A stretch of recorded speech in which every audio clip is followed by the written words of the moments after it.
Okay, next one we're going to look at is a linear one. So 2x plus 5 over 3, and here's the interval, negative 1 to 5. First thing, derivative. Now, to make this easier, it may look like you have to use a quotient rule here, but you can split it up and do 2/3 x plus 5/3. You can do that because there's only one number on the bottom. You can separate that into two separate fractions. Okay, so now let's apply the power rule.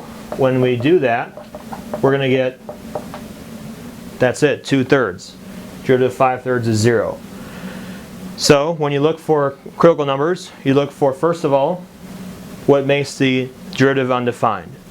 Well, there's actually nothing that can make 2/3 undefined because 2/3 is defined. There's nothing else we can do for that. There's no variables in there. So we're not going to find any critical numbers that way. Next, we're going to set the derivative equal to 0. Okay, then we get 0 equals 2/3. Okay, that's not true either. So therefore, we just went through both of our checks to find critical numbers, and both of them ended up giving us nothing. So if it asks for critical numbers, that means that we have to put none.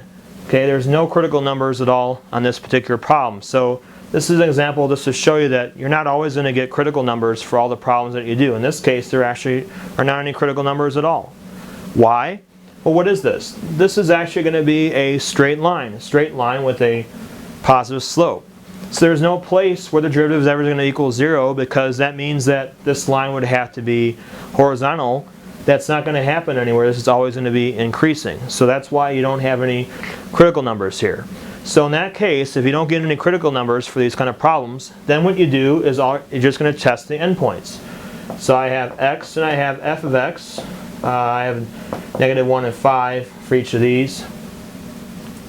Okay, and then we're going to put them into the original one. Okay, and then we're going to get the answers for each of this. So when you put that in, negative 1 in there, we get 3 over 3. We get positive 1.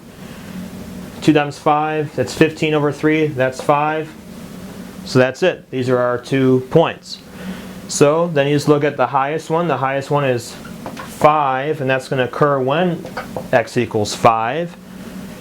The smallest number here is 1, and that's going to occur when x equals negative 1.